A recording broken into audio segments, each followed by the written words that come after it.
আবারও বিয়ে করলেন দেশের বহুল আলোচিত সমালোচিত নারী উদ্যোক্তা ও ইনফ্লুয়েন্সার রুবায়েত ফাতিমা তনি। স্বামীর নাম মোহাম্মদ সিদ্দিক। এদিকে স্বামীর মৃত্যুর বছর না ঘুরতেই বিয়ের পিঁড়িতে বসায় তার সমালোচনায় মেতেছেন অনেকেই, আবার কেউ দাঁড়িয়েছেন পাশে। আর সমালোচনার মধ্যেই তনিকে বিয়ে করার প্রসঙ্গ নিয়ে মুখ খুললেন তার তৃতীয় স্বামী।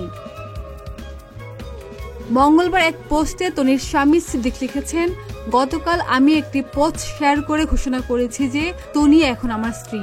তারপর থেকে দেখছি আমাদের বিয়ে সোশ্যাল মিডিয়ায় একটি বড় বিষয় হয়ে উঠেছে।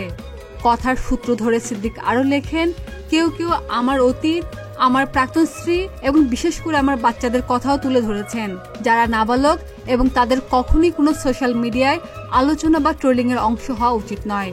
2019 সাল থেকে 6 বছর হয়ে গেছে যখন আমার জীবন বদলে গেছে এবং আমার বিবাহ বিচ্ছেদ হয়েছে।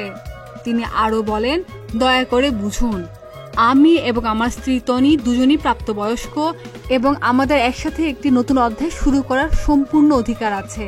তনি নিজে একজন বিধবা এবং আমরা কোনো আইন ভঙ্গ করিনি বা কাউকে অসম্মান করিনি। প্রথম স্বামীর সঙ্গে বনিবনা না হয় বিচ্ছেদ হয় তনির। এরপর ভালোবেসে বিয়ে করেন শাহাদাত হোসেনকে।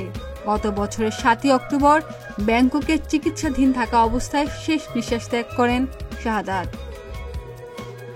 ডেস্ক রিপোর্ট, প্রতিদিনের বাংলাদেশ।